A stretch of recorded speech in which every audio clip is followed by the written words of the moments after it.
உருவாக்கப்பட்டிருக்கு. நாங்க பார்க்கிறோம் ஸ்ரீலங்கால சில பகுதிகள் இருக்கு, பள்ளி வாயலுக்கு பக்கத்துல, பள்ளி வாயல் உள்ளுக்கு ஒரு பெரிய ஒரு தட்டு அடிக்கப்பட்டிருக்கு. கொழும்புலையும் இருக்கு, கொழும்புக்கு வெளியிலேயும் இருக்கு. நாங்க பார்த்துருக்கோம். அதுல மக்களுடைய அத்தியாவசிய தேவைகள் வைக்கப்பட்டிருக்கு. பாத்தீங்களா?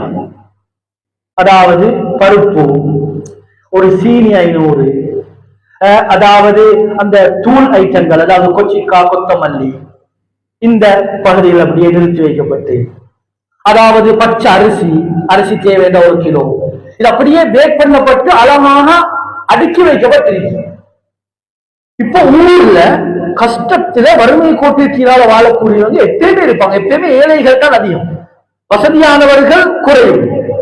அந்த வசதியானவர்கள் பள்ளியோட சம்பந்தப்பட்டு, பைத்துல் மாலோட சம்பந்தப்பட்டு, அந்த சொசைட்டியோட சம்பந்தப்பட்டு இந்த தேவைகளை நாங்க இப்படி வச்சக்கூடிய நேரத்துல நாங்க பார்க்கிறோம், யாரும் யாரிடத்திலையும் கையேந்த மாட்டாங்க. பள்ளிக்கு வருவாங்க, 2 ரக்காத் தொழுவாங்க, துஹாவுடைய தொழுகையை தொழுவாங்க, அந்த இடத்துக்கு போயிட்டு அப்படியே ஒரு பருப்பு, பாலைக்கு அரிசி, தேவையான அந்த பொருட்கள் எடுத்துக்கொண்டு போனாங்கன்னா யாரும் யாரிடத்துல கையேந்த தேவையில்லை.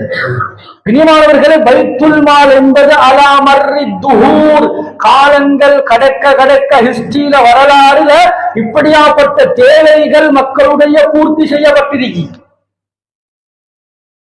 இன்றைக்கு செல்வந்தர்கள் முன்னுக்கு வந்தா, எங்கட கொழும்புல இருக்கக்கூடிய, எங்கட நாட்டில் இருக்கக்கூடிய செல்வந்தர்கள் முன்னால வந்தா 2150 பள்ளி வாயல்களுக்கு கீழால வாழக்கூடிய முஸ்லிம்கள் அல்லாதவர்களுடைய வறுமைய, கஷ்டத்தை, இந்த லோன்ல கையில வைக்கிறத, இந்த பெண்கள் மானக்கேடான செயல்களுக்கு போற இந்த பாவத்தை, இந்த களவை, இந்த கொலைகளை, இந்த பயங்கரமான பாவத்தை இல்லாமலாக்குறது கேளும்.